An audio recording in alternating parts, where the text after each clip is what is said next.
Assalamualaikum warahmatullahi wabarakatuh. And a very good morning to everyone. Welcome to the second Shariah series on Islamic capital market. This is a collaborative initiative by the Shariah Center of Excellence of Bursa Malaysia, Siew, and the Association of Shariah Advisors in Islamic Finance (ASAS), which aims to explore Bursa carbon exchange products, carbon credit, and renewable energy certificates from Shariah perspective. This webinar is continuing from the forum on the implementation of Classic Shariah in Bursa carbon exchange, which took place during the SC Nadwa of Shariah Advisors, organized by Securities Commission Malaysia and Bursa Malaysia on 25th April 2024. Positive feedback has been received from various stakeholders in universities and financial industry to explore more on the products offered by the Bursa Carbon Exchange and what is the Shariah view on it. Our esteemed speakers today, Professor Dr. Ashraf Marshim, Chairman of the Shariah Committee of Bursa Malaysia Islamic Services. Prof. Ashraf, as we all know, is a prominent and distinguished Shariah scholar locally and globally, which he is the Chairman of the Shariah Advisory Council of Negara, Chairman of the Shariah Board of Ibadat Tabung Haji. He is also the member of the Shariah Advisory Council of Securities Commission and sits in Shariah Committee for Islamic Financial Institution in UAE, Saudi Arabia, Tajikistan, Australia, Singapore, and many more. We also have today Siew, Vice President of Bursa Carbon Exchange of Bursa Malaysia. She spends half her professional career in Germany and the other half in Asia, serving the emerging markets. The most recent role involved being a part of the core team starting up the voluntary carbon market from ground up in Malaysia with the Bursa Malaysia. In this session, we will begin with the introduction of the Bursa Carbon Exchange by Siew. Following that, Prof. Ashraf will discuss the implementation of Shariah principles in Bursa Carbon Exchange products. And finally, we will open the floor for Q&A, and the attendees, participants are encouraged to submit your questions in the chat box. Without further ado, let's proceed with inviting Siew to provide an introduction to the Bursa Carbon Exchange. Good morning, everyone, and thank you very much, Sahil, for the introductions. Yes, we received positive feedback at our Nadwa of Shariah Advisors in SC, just held in April. And so I think what I will do today is explain a little bit more on carbon credits and renewable energy certificates that are offered on the Bursa Carbon Exchange, and just give everyone a little bit of understanding on what we've done so far. Okay, so it gets a bit technical, but I want to take the opportunity to just explain a little bit about how carbon credits are generated and utilized. I think we hear a lot about carbon credits. What are they? So let me just take you through a little bit of the understanding on the supply side, how they are created, and the demand side, and how they are being used and why people buy them. So we start with emission mitigation project. What does that mean? So when there is an opportunity to reduce greenhouse gas emissions, so we usually come with a project developer who says, okay, we have a landfill, and with this landfill, there's a lot of greenhouse gas being emitted. I can have a project that can capture this gas rather than releasing it in the atmosphere. And then we can pipe it to either a biogas plant or to generate energy instead of releasing it in the atmosphere. And this then can be a carbon credit project or a REX project as well, right? So depending on which area do they go to. So let's say they go and they decide to make this a carbon credit project. Then they need to look for a certain standard. So what is a standard? A standard in our case at Bursa Malaysia, we work with BERA, who is also a registry and standard. So they give a set of criteria, something like an ISO, but more stringent. So they say, okay, if you're going to collect your emissions, these are the criteria you need to fulfill, And if you fulfill all of this, there will be a validation and verification process. Someone, a third party, will usually come in. They will check, is this valid? Have you captured this much of greenhouse gas? Can I sign off on it? Almost like an audit process.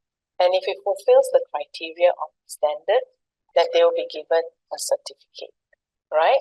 So that's how an emissions project is generated, and how the credits are issued or a certificate is issued once this project has been verified. So it's true, all of this, what is claimed that you have created for each ton of CO2 that you've saved, it is true, then the certificates can be issued.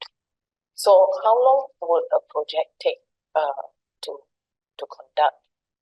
It can be anything for 2 to 3 years for a technical project, such as greenhouse gas capture from landfill or a biogas plant. But if you're talking about something like a nature-based project, which is your forestry project or a mangrove project, to avoid, for instance, timber logging, such projects can take anything from 3 to 8 years because trees don't grow very quickly. How you measure the carbon in the earth and all of that takes a longer period of time. So I think that gives you a little bit of an idea on the supply side. And now we go into the demand side. Credits are issued. When they are issued, they belong to these project developers who have developed this project. So now if you're a company, and let's say you have done your greenhouse gas calculation, your emission calculation, and you put this in your sustainability report. Let's say your emission is 10,000 tons of carbon per year. That's what you need to operate your business. Then as an organization, you can decide, okay, I have implemented certain measures so that this has reduced to maybe 5,000. I still have 5,000 that I cannot reduce, right? So what can I do with this if I want to be a green company or a company that is environmentally responsible in that sense? I can choose to buy carbon credits or RECs or etc., such green assets. And so what I can do is buy these certificates from the project developer in a registry. So it has to be like a directory, right? All these credits are listed. You buy it, and then you can retire. Once you retire, let's say 5,000 tons of carbon credits, then you can say, okay, I have reduced my emissions for that particular year, right? So that's how, that's some of the reasons why companies buy carbon credits, which is to work towards their green targets. So I hope that kind of understands a little bit, explains a little bit of how there is a supply and why is there a demand, and this is sort of the ecosystem that is for carbon credits, right? So if we look at Bursa Carbon Exchange and how did we start? Actually, we started in 2021. Actually 2021, the government of Malaysia announced in the speech that there will be a voluntary carbon market set up, and Bursa Malaysia will be mandated to start this.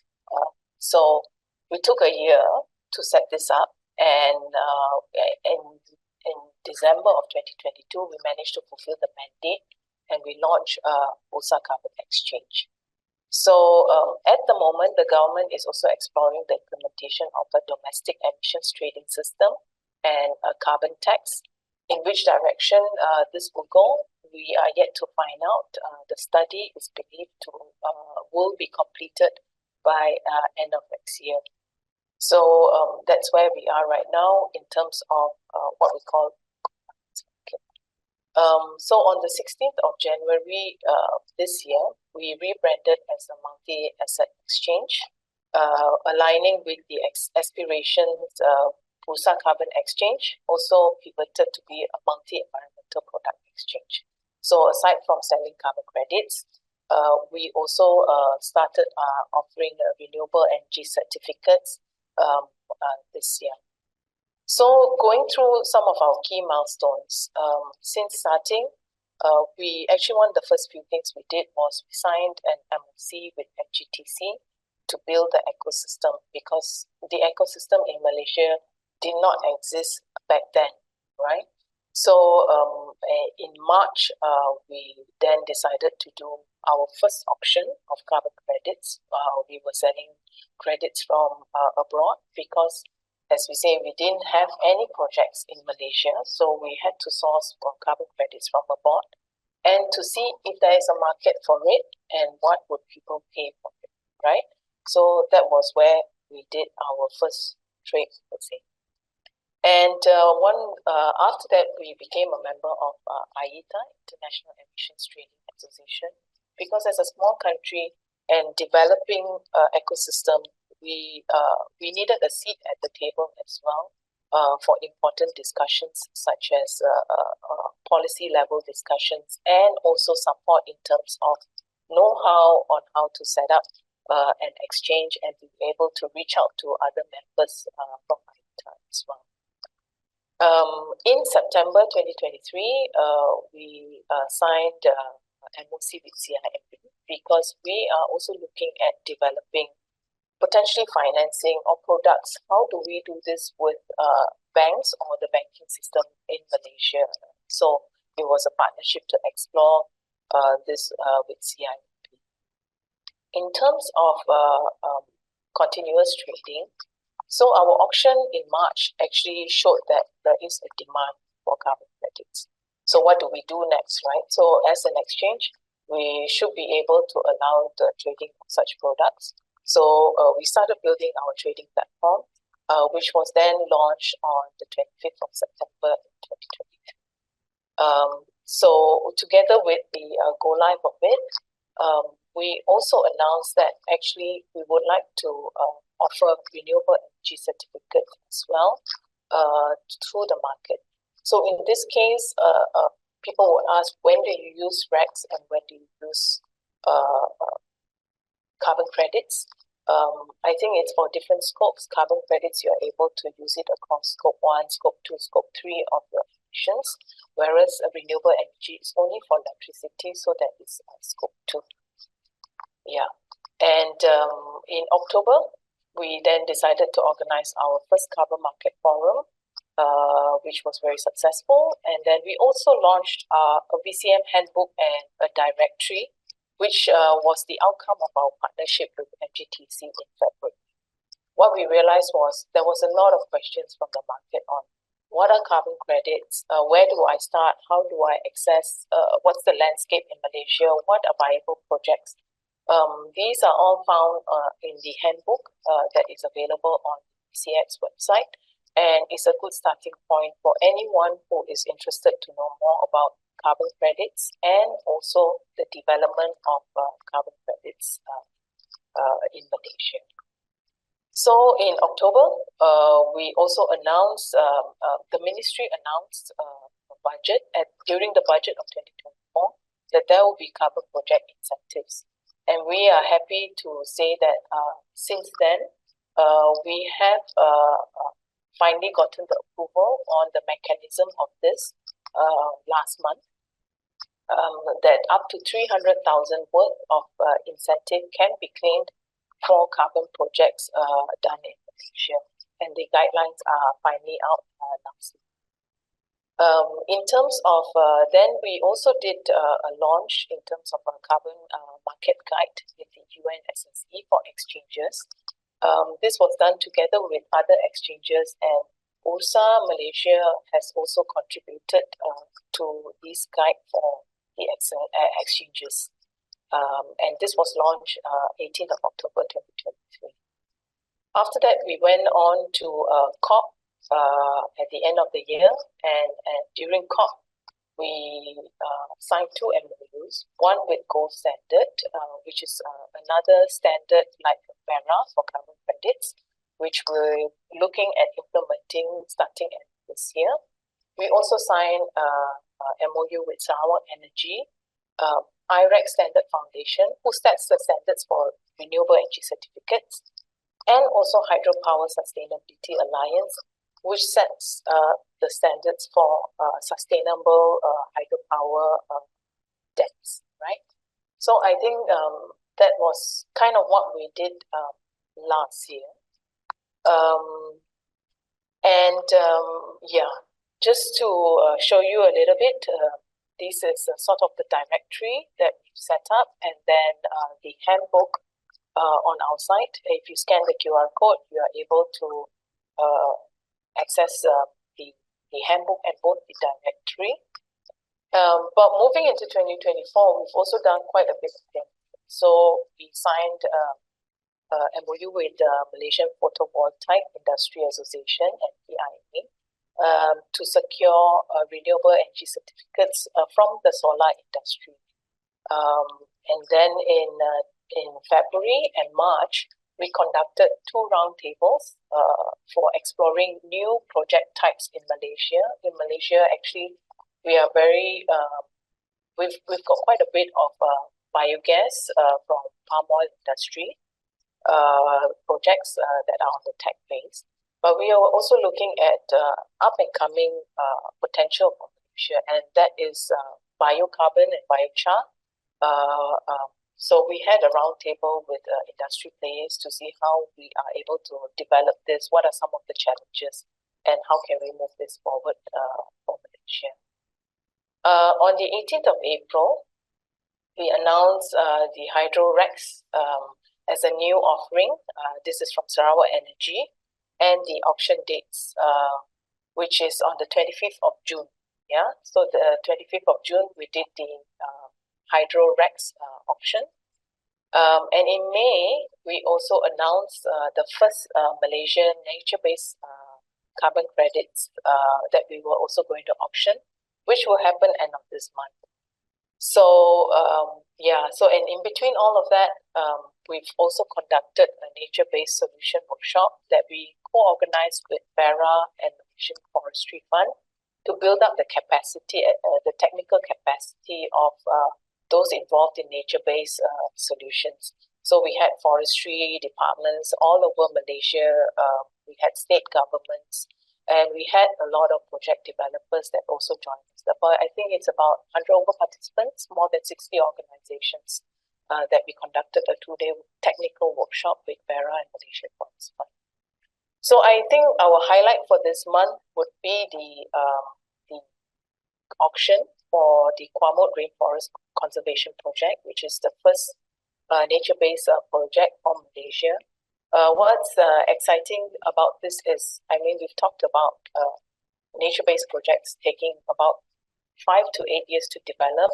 Kwamut took 8 years. It is also in partnership with Yayasan Sabah and Permian Global. So it's a public-private partnership. And they started way before there was even a carbon market in Malaysia. So I think it's really exciting. It's a lighthouse project for Malaysia to see how we are able to take nature-based projects forward for Malaysia. On the 8th of August, we'll be having our Malaysia Carbon Market Forum. It will be a full-day forum with a lot of participants from the region attending. And given the case of our successful REX auction, in Q4 this year, we will be introducing the continuous trading of renewable energy certificates. So you can then start trading this freely on our platform. As mentioned before, in Q4, we will have our gold standards. And end of this year, we will be participating at COP29 in Baku, Azerbaijan. So actually, if you look at what we've done and what we have planned, it is a lot for 2 years. So sometimes, as an exchange, we need to ensure that we are also responsible to build the carbon ecosystem and the REX ecosystem. If not, there will be no products to trade, there will be no industry. So I think that's where we are right now in terms of introducing these products and also building the ecosystem in the country. Now, if we look at BCX, we are actually an exchange. But what do we do in this exchange, and how are the products that we carry, and who are the participants? We've talked a lot about options, so that's one of our trading mode. We also have spoken about continuous trading, which means you can log on to the platform and you can trade there. And then there's also off-market transaction. So off-market transaction happens when, let's say, you have a buyer that you want to sell to, and you need a platform like Bursa, BCX, to facilitate the trade so that the counterparty risk is taken by BCX. Then we are able to also facilitate the off-market transaction. Yeah. We do this by holding cash and the credits in trust. So this takes the risk off both parties. When both are in here, then we facilitate the trade and both will receive the products or the cash. So this way, settlement is instantaneous for both sides. In terms of the products, we talked about carbon credits and a little bit of RECs. So we have nature-based and tech-based, as I mentioned. We also have the standards, Vera and Gold Standard, which will be introduced end of this year. In terms of carbon credits, we only take on credits that are 2016 onwards. So this is in line with international best practice of the Paris era, they call the Paris era carbon credits, which are 2016 onwards. Project origin, we have global projects that we can trade, and now slowly we are starting to see more Malaysian projects in the market. In terms of RECs, I would say RECs is a more mature market. It has been in Malaysia for more than 5 years. So we actually have quite a bit of renewable energy projects in the market. The standard that we follow is IREC from the iTrack Foundation. And with the vintages for RECs, which are how old they are, usually we do not go beyond 2 years. I think RECs is slightly different from carbon credit. The best practice is when you purchase RECs, you usually use it within 2 years of the generation. And our RECs currently, we have enough supply in Malaysia. And the best practice is also to try to use RECs that are generated within the country. So we carry RECs from Malaysia on our platform. So our products and our platform itself are Sharia compliant. And I think this is where Prof. Ashraf will also explain a little bit more in detail later. When it comes to market participants, we have both domestic and international participants. It's not an issue. And we have both suppliers and traders at this point. Now, when we talk about a Sharia compliant platform, I will very briefly just talk about this, but I think Prof. Ashraf will go into a lot more detail later.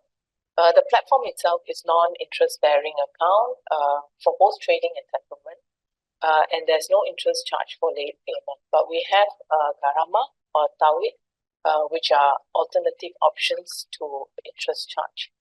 In terms of products, the classification of assets are extremely important, and in this case should fulfill the following Sharia requirement, which is the asset must have an attached value. It needs to prove beneficial according to prevalent customs.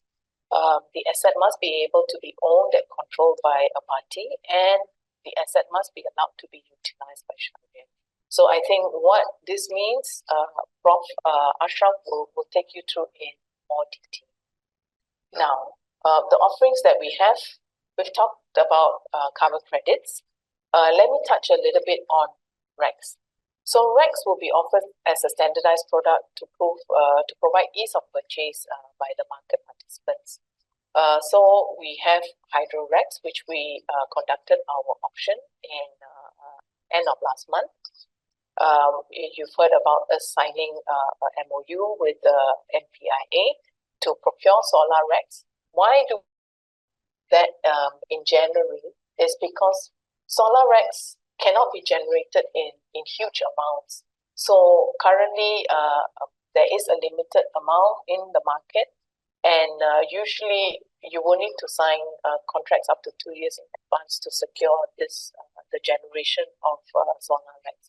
So hopefully we'll be able to see and offer solar racks maybe in a year and a half or 2 years' time on our platform. We are also speaking to bioenergy partners to secure bioenergy racks.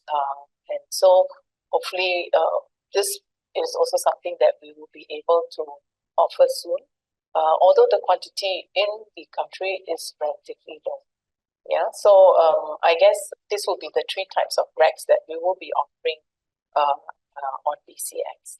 So as we touched previously, there is a domestic demand for racks, and it is a voluntary market for racks, just like it is for carbon credits, and it's been there for 5 years. I think we've also touched on that. So there is already a market, but what BCX will do is it will help address certain inefficiencies in this market, because racks are largely centered in Malaysia. The auction that we did last month will promote price discovery and transparency in the market, and we hope to provide easy access then to any corporates or entities who would like to purchase it directly from the platform, right? So this would also support the energy transition in the country, because as we've seen just now, whatever that's purchased goes back into renewable energy products within the country, right? So this is also one of the goals towards a lower carbon economy that BCX is moving to support. Now, we will look at the continuous trading towards Q3 this year, and so do look out for more news on that. A quick comparison, like I mentioned, these two are still different instruments. When we talk about carbon credit, what is carbon credit? When you get a certificate or a credit per se, it represents 1 ton of CO2e or equivalent, carbon dioxide equivalent that is avoided, reduced, or removed. Whereas RECs represents 1 megawatt hour of electricity generated with renewable source. So like I've mentioned just now, renewable energy, you can only use it for scope 2, which addresses the electricity, because it is also generated from the renewable energy sector, right? So carbon credits, you can use it across all 3 emission scopes, scope 1, scope 2, and scope 3. So in terms of requirement, is additionality required? Yes, for carbon credit. So what is additionality? You need to prove that the proceeds from the credits that you've generated, what you've earned, has led to climate action. Is whatever that you have raised from selling these carbon credits, is it keeping the forest standing? Is it keeping our biodiversity intact? So I think those are some of the things that we need to prove through carbon credits. However, for renewable energy certificates, we don't need to do this, because it is very easy to prove that the source of renewable energy. All you need is a meter, and then you can generate and consume this energy as well really easily. So it's easier to quantify compared to carbon credits. In terms of emissions, we've addressed this just now. Geographical boundary, in terms of RECs, it is highly just Malaysia, but for carbon credits, it can be sourced from anywhere, and you can use it unless there is a compliance system. So these are all voluntary systems. If it's a compliance system, it works on a different mechanism, but we won't be touching that today, right? In terms of ITMOS is what we talked between countries, if you are going to use carbon credits from abroad, and if you're going to use it to offset your national balance, currently we are talking on a corporate level, we're not talking on national level. But if on a national emissions level, you are looking at offsetting, then you need ITMOS, which is sort of agreement between governments that the credits that are generated here can be transferred to another country, but on a corporate level, this is not required. So if you are a corporate looking at offsetting and there's no ITMOS to your carbon credits, that is okay because you are using to offset on a corporate level your emissions and not on a national level. RECs, however, does not require this, right? There's no ITMOS for RECs.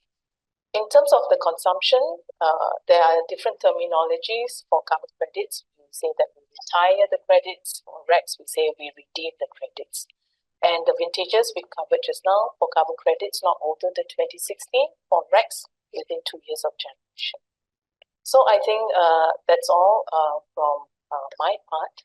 I will pass over the session to